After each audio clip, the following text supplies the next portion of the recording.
I look at my kids sometimes. I open up their door when they're sleeping. I just like, wow, they're so precious. And they didn't do anything to make me love them. They did nothing. They pooped their pants and I still loved them. It is like overwhelming the love that I mean, if you're not a parent and if you have a kid someday and you get married first,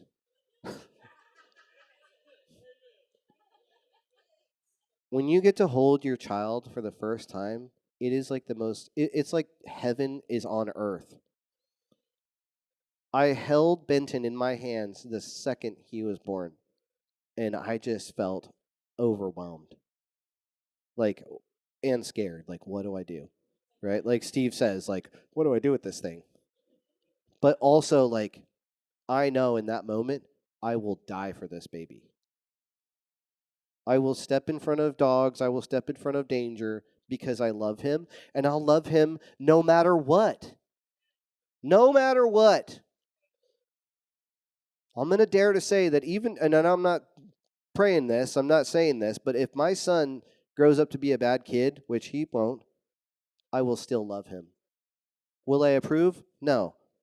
Will I want him to change? Yeah. But I will never stop loving him. And that's the way God feels about us.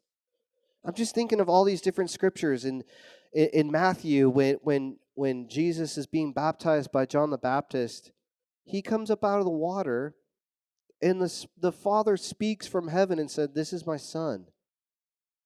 In him I'm well pleased." It's like, "This is my beloved son."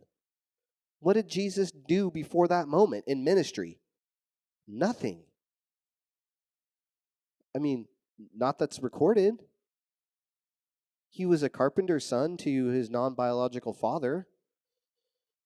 And it's like he did nothing. And the father was still proud of him and pleased with him and said, "I love you."